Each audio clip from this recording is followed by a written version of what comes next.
पिछले यहाँ से रिटर्न आया था, उसके बाद फिर यहाँ तक गया, फिर यहाँ से रिटर्न गया, फिर यहाँ तक गया, यहाँ पे रिटर्न मारा और यहाँ तक गया, यहाँ पे रिटर्न मारा। ओके, पिछला जो जोन था, मतलब पिछला जो वीडियो था मेरा, उस टाइम पे हम क्या बोले थे, जब मार्केट यहाँ से रिजेक्शन बना के डेली टाइम पे हम एक शूटिंग स्टार कैंडल बनाया था, तब हम ये जो इसका जो लो था, ये हम लोगों का बहुत इंपॉर्टेंट एक जोन था।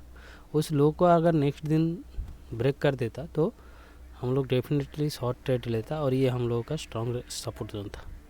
ये क्या है, स्ट्रॉन्ग सपोर्ट होगा। ये रेजिस्टेंस को ब्रेक करने के बाद प्राइस ने क्या किया, यहाँ पे आके सपोर्ट लेके ऊपर जाके यहाँ पे रेजिस्टेंस फेस किया। उसके बाद सेकंड टाइम इस जोन पे आके फिर रेजिस्टेंस सपोर्ट जोन किया। फिर आज उसी लेवल पे आके जो सुबह से मार्केट गिर रहा था, फिर यहाँ पे आके होल्ड किया, होल्ड करके एक अच्छा खासा ऊपर गया है।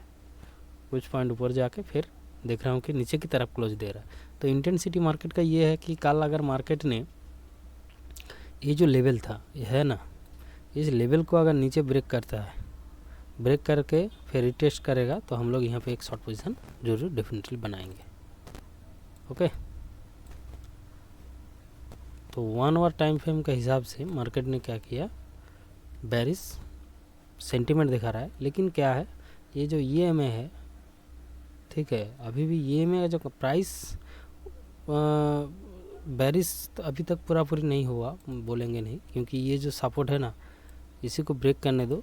इसको ब्रेक करेगा तो ये हम लोग का EMA भी कंफर्मेशन दे देगा, तो हम लोग सोचेंगे कि मार्केट बेरिश सेंटीमेंट में आ गया है। जैसे कि ये सब एज सिचुएशन हो गया था, तो ऐसे ही एक बार सिचुएशन आ सकता है नेक्स्ट दिन में। ओके, अब हम लोग क्या करेंगे, इसको डेली टाइम फ्रेम में देखेंगे कि क्या हो रहा है।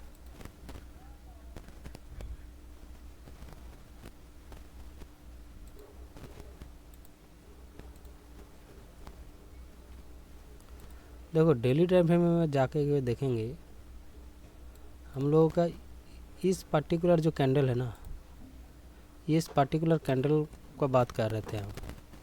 इस कैंडल पे जब शूटिंग स्टार ये जो कैंडल बनाया था, इस कैंडल का लो का हम लोगों का सपोर्ट था कि इस कैंडल का लो का अगर नेक्स्ट दिन ब्रेक करेगा तो हम लोग ट्रेड इनिशिएट करेंगे।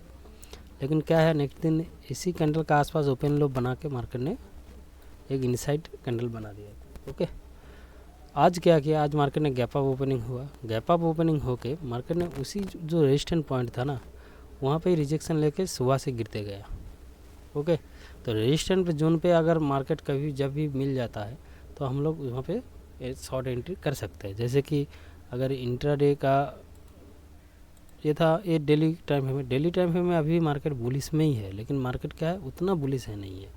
मार्केट ऊपर जा रहा है, फिर नीचे आ जा रहा है, ऊपर जा रहा है, नीचे जा रहा है। तो डेफिनेटली ये सब जोन में ना जो स्टॉक है आपका, वो पोर्टफोलियो बहुत अप डाउन होगा। अब देखिएगा कि कभी कभी आपका पोर्टफोलियो ऊपर चल जा रहा है, नेक्स्ट दिन आप जैसे ही खुश होंगे तुरंत ही आपका देखिएगा रेड हो जा रहा है पोर्टफोलियो। ये आपका साथ भी हो रहा है, मेरे साथ भी हो रहा है। मेरा भी जो जितना पोर्टफोलियो में जो स्टॉक है, 3-4 स्टॉक रखा हुआ है, वो ऊपर नीचे होने लग रहा है। ठीक है, अभी उसको निकाला नहीं क्योंकि वो लॉन्ग टर्म व्यू में रखा है। डेली टाइम फ्रेम से हम लोग जो व्यू बनाएंगे वो लॉन्ग टर्म के लिए, मतलब आप समझ लीजिए कि 2-3 महीने के लिए वो लोग वो सब स्टॉक, कोई स्टॉक 5-6 महीने के लिए, कोई स्टॉक 1 साल के लिए हम लोग उसको होल्ड करते हैं। ठीक है, ये 1 आवर और 2 आवर में जो हम लोग निकलता है, व्यू निकलता है, वो क्या होता है, वो 1 हफ्ता के लिए ट्रेड करते हैं। किसी स्टॉक में 1 हफ्ता के लिए हम लोग ट्रेड करते हैं, ब्रेकआउट ट्रेड के लिए या फिर पुल बैक ट्रेड के लिए। पुल बैक ट्रेड के लिए आप डेली टाइम फ्रेम को देख के व्यू बना सकते हैं। ये सब जो डीप मारता है ना, इसी में कोई अच्छा सेक्टर का स्टॉक पुल बैक में अच्छा पोजीशन में मिल जाता है। और अगर ब्रेकआउट ट्रेड करना है आपको, तो आपको छोटा टाइम फ्रेम में जाके आपको इंडेक्स का व्यू बनाना चाहिए। ओके, तो अभी क्या करेंगे, हमको इसको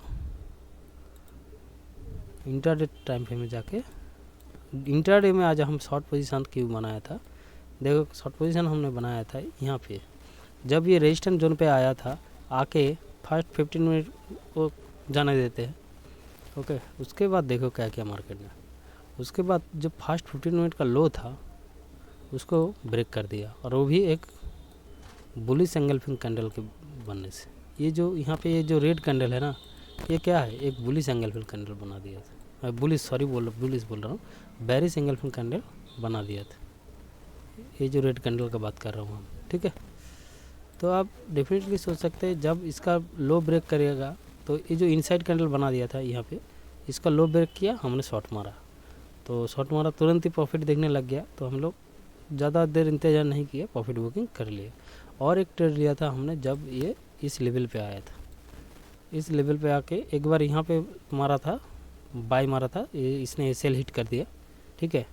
तो यहाँ पे प्रॉफिट मिला, लेकिन यहाँ पे जब हमने बाय मारा तो ये एक सेल हिट कर दिया। सोचा कि यहाँ पे एक जंप मारेगा प्राइस, जब इस लेवल पे कोई भी सपोर्ट और रेजिस्टेंस लेवल पे प्राइस जब आता है ना, प्राइस एक जंप मारता है। तो हमने वो देख के एक लिया था, और प्राइस में आके यहाँ पे इंडिसीजन एक बुल कैंडल बनाया था भी, इंडिसीजन दोजी कैंडल। तो इसका जब हाई ब्रेक हुआ था तो हमने पोजीशन बनाया, लेकिन वो सेल हिट हो गया। लेकिन फिर यहाँ पे आके देखो, ये जो कैंडल है एक रिजेक्शन कैंडल है, इसमें फिर मैंने बाय मारा और एक अच्छा खासा एक प्रॉफिट लेकर हम लोग निकल गए, ठीक है। तो ऐसे हिट होगा दिन में 2-3 ट्रेड या 4-5 ट्रेड। अगर इंट्राडे ट्रेडर का ट्रेडिंग, एक इंट्राडे ट्रेडर दिन में मैक्सिमम 3-4 ट्रेड ही करता है। 3-4 ट्रेड लेंगे तो आपका 1-2 ट्रेड ऐसे ही स्टॉप लॉस हिट होता है। मैक्सिमम ट्रेड जब लॉस होता है तब वो दिन लॉस डे चल जाता है। नहीं तो एवरेज अगर देखा जाए तो 2-3 ट्रेड, 3 ट्रेड लिया, उसमें से 2 ट्रेड आपका प्रॉफिट जाता है, 1 ट्रेड लॉस होता है। कभी कभी तीनों ट्रेड प्रॉफिट देगा, और कभी कभी तीनों ट्रेड ही आपको लॉस देगा। तो इस तरह का सिलसिला चलते रहता है। क्या होता है, मान लो आज एक %0.5%, कल 2.5%, कल %0.5%, ऐसे करके आधा% करके जोड़ते रहते हैं। तो रोज़ हम लोग ट्रेड करते रहते हैं। जिस दिन मन नहीं किया उस दिन छोड़ दिया, जिस दिन लेवल पे आया नहीं प्राइस उस दिन छोड़ देते हैं। बाकी जिस दिन लेवल पे आ रहा है प्राइस, जैसे कि इस लेवल पे ट्रेड किया था, इस लेवल पे ट्रेड किया था, यहाँ पे तो एक बार यहाँ पे एसएल हिट हो गया, फिर यहाँ पे आके प्रॉफिट दिया। तो होता है, ऐसा होता है। आप फर्स्ट टाइम अटेम्प्ट करेंगे तो एसएल हिट होगा, फिर सेकंड टाइम में बड़ा प्रॉफिट देके चल जाएगा। तो रोज़ 0.5%, कभी किसी दिन 1%, ऐसा करके करके आप पोर्टफोलियो में आपका कैपिटल जोड़ते रहता है। तो महीने का एंड में देखा जाता है कि एक डिसेंट जो अमाउंट है आपका बन जाता है, ठीक है। अगर किसी भी महीने अगर ख़राब निकल जाता है तो वो महीना लॉस में चल जाता है। तो ऐसा करके ट्रेडिंग का सिलसिला चलता रहता है। ये नहीं कि अदर्स बिजनेस में जैसे पेशेंस रखना पड़ता है आपको, वैसे ही रखना पड़ता है, ठीक है। ये नहीं कि आज ही पैसा डाला कल ही 50% ऊपर चल गया, ऐसा कुछ होता नहीं है। कभी कभी ऐसा हो भी जाता है, लेकिन वो साल में मैक्सिमम टाइम क्या होता है, यही सिलसिला चलता रहता है। %0.5%, ये सब % ऐसे कभी कमा लिया 2%, फिर चल जाता है, फिर आ जाता है, फिर चल जाता है, ऐसा करके चल जाता है।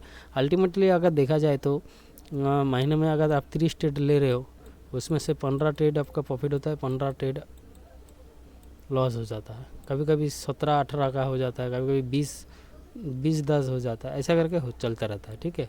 अब 15 ट्रेड जो लॉस प्रॉफिट क्या है ना, उसमें से 10 ट्रेड का पैसा आपका चल जाता है कि ये 15 जो ट्रेड लॉस हुआ है इसका प्रॉफिट, इसका लॉस पैसा जो है ना रिकवरी में और ब्रोकरेज देने में। बाकी 5 ट्रेड का पैसा आपका पास बचता है, वही आपका अमाउंट का देखा जाएगा तो 7-8% या 10-15% ऐसे रह जाता है, ओके।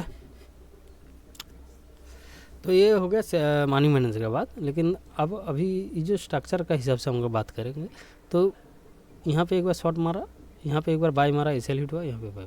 तो ये जो पर्टिकुलर जोन है ये स्ट्रॉन्ग रेजिस्टेंट सपोर्ट जोन का काम कर रहेगा अगला जो दिन है। तो अगला नेक्स्ट डे हम लोग कैसे काम कर रहे हैं, नेक्स्ट डे जब तक प्राइस इसका रेंज में है तो हम लोग कुछ नहीं करेंगे, जब तक प्राइस ये दोनों लेवल का आसपास नहीं आ रहा है, ओके। या तो प्राइस इस लेवल पे आने दो, ओके, नहीं तो प्राइस को इस लेवल पे आने दो। जब तक ये लेवल का प्राइस अगर कल गिरते गिरते यहाँ पे आके रिजेक्शन कैंडल बनाएगा तो हम लोग फास्ट एक बाई पोजीशन बनाएंगे। अगर ऐसे हिट होगा तो अच्छा है, अगर ऐसे हिट हो गया तो नीचे ये ब्रेक करेगा, नीचे ब्रेक करने दो, ब्रेक करने के बाद रिट्रेस करेगा, रिट्रेस करने के बाद हम लोग ये रिट्रेस में एक सेल ट्रेड मारेंगे। ओके, तो कल इस जोन को ब्रेक, कल बोल रहा हूँ मतलब नेक्स्ट वीक जो आ रहा है सोमवार को, तो सोमवार को इस लेवल को ब्रेक करके नीचे उतरेगा तो अच्छा होगा व्यू बनाने के, नहीं तो क्या करेंगे, इसको जाने देंगे, इस लेवल तक आने देंगे। यहाँ पे आके ये प्राइस कैसे बिहेवियर करता है वो देखेंगे। इस लेवल पे आके अगर रिजेक्शन करता है तो हम लोग सेल मारेंगे, और अगर इसको ब्रेकआउट करके फिर रिट्रेस करके ऊपर जाता है तो हम लोग इसको बाय मारेंगे। क्लियर? जब तक इस रेंज में है प्राइस तब तक उतना खास कुछ करेंगे नहीं, छोटा छोटा स्कैल्प ट्रेड कर सकते हैं। जैसे कि ये जो लेवल है, यहाँ से एक पुल बैक मारा था, ये जो लेवल है, ठीक है, ये सब लेवल पे आके छोटा छोटा स्कैल्प आप ट्रेड कर सकते हो। लेकिन जो ट्रेड का होल्डिंग जो रहता है ना, होल्ड ट्रेड मतलब मान लो ट्रेड लेने के बाद जो 1/3 1/4 वो मिलेगा ये सब जोन पे, ठीक है, ये सब जोन पे स्कैल्प ट्रेड होता है। जैसे कि ये छोटा छोटा सपोर्ट जो होता है ना, इसमें स्कैल्प ट्रेड होता है। ओके, ये निफ्टी का बात हो गया। तो आप लोगों का हम इंट्राडे और लॉन्ग टर्म व्यू आप लोगों को बता दिया। अब देखो 1 डे टाइम फ्रेम के हिसाब से अगर आप देखेंगे तो कोई कोई सेक्टर आप ही पुल बैक में आ सकता है, ठीक है। बैंक निफ्टी को देख लेते हैं, बैंक निफ्टी भी सेम कर रहा है, बुलिश है, नीचे आ रहा है। ये देखो शूटिंग स्टार कैंडल बना के, ये जो शूटिंग स्टार बैंक निफ्टी बनाया था, नीचे देखो शूटिंग स्टार कैंडल कितना अच्छा सा काम करता है। ये क्या होता है, एक सेल सिग्नल दे देता है कि अलर्ट हो जाओ। ऐसा नहीं है कि ये काम करेगा, हमको भी पता नहीं है, लेकिन क्या है मैक्सिमम टाइम देखा गया है जब भी ऐसा सिस्टम पोजीशन बा ऐसा कैंडलस्टिक बनता है तो मार्केट डेफिनेटली नेक्स्ट 2-3 दिन गिरते रहता है। ओके, अच्छा सेक्टर को अगर देखेंगे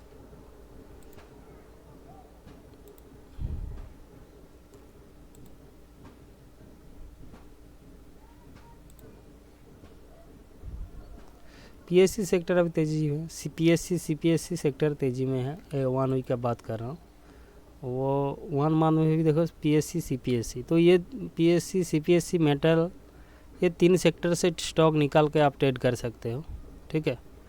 3 सेक्टर से आप इसमें जाएंगे, जाके स्टॉक लिस्ट में जाके आप ये जो पीएससी सेक्टर का स्टॉक है इसमें से आप पुल बैक स्टॉक या फिर ब्रेकआउट स्टॉक आप निकाल सकते हो सीपीएससी सेक्टर।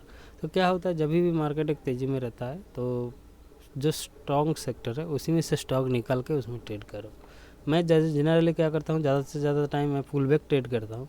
अभी अगर निफ्टी का हिसाब से 1 डे टाइम फ्रेम का हिसाब से अगर मुझे पुल बैक ट्रेड करना है तो मैं सीपीएससी पीएससी और मेटल ये तीनों सेक्टर से स्टॉक निकाल के हम ट्रेड करेंगे, ठीक है। जैसे कि मान लो क्यों हम डीप का बात करता हूँ, देखो मान लो क्या है, मार्केट एक अप ट्रेंड में है, मार्केट एक अप ट्रेंड में है, ओके। यहाँ पे डिप मारा, यहाँ पे डिप मारा, यहाँ पे डिप मारा, यहाँ पे डिप मारा, यहाँ पे डिप मारा, तो देखो ये 5 बार तो पुल बैक ही हुआ है ना। तो 5 बार यहाँ पे एक डिप मारा था, यहाँ पे एक डिप मारा था। तो ये सब जो डिप होता है ना, तो इसी डिप में क्या होता है, कुछ कुछ सेक्टर जो स्ट्रॉन्ग सेक्टर होता रहता है ना, किसी ना किसी सेक्टर तो इसको फ्यूल दे रहा है तब ना ये चल रहा है। तो ये सब डीप में क्या होता है, वो सब जो सेक्टर है ना। तो हाँ, और एक बात क्लियर कर देता हूँ, तो डेली टाइम फ्रेम में हम देख रहे हैं तो सेक्टर भी देखेंगे, महीने का सेक्टर, महीने में एक महीने में कौन सेक्टर आउटफॉर्म कर रहा है, ओके। जैसे पीएससी सीपीएससी और मेटल ये वीकली भी आउटफॉर्म कर रहा है और महीने भी कर रहा है। तो हम लोग क्या करेंगे, उसी सेक्टर से जब भी ये सब डीप मारता है तो वही सेक्टर में कोई स्टॉक ऐसे डीप भी मार देता है। तो उसी डीप में आके हम लोग क्या करते हैं, एक पुल बैक सेटअप से, अपना पुल बैक का बहुत सारा सेटअप होता है, अपना सेटअप के हिसाब से आप ट्रेड ले सकते हैं। तो पुल बैक लेने के बाद जब भी ऐसे मार्केट यहाँ से यहाँ तक जो रैली देता है, फिर यहाँ से जो ये पुल बैक लेकर रैली दिया, फिर यहाँ से जो ये पुल बैक लेकर रैली दिया, यहाँ से जो ये पुल बैक लेकर रैली दिया, ये सब रैली में क्या होता है, पुल बैक जो सेटअप के हिसाब से आपका कुछ पैसा बन जाता है स्टॉक में, ओके। तो आई होप वीडियो अच्छा लगा, तो वीडियो अच्छा लगा तो आप लाइक करिए, ओके, बाय।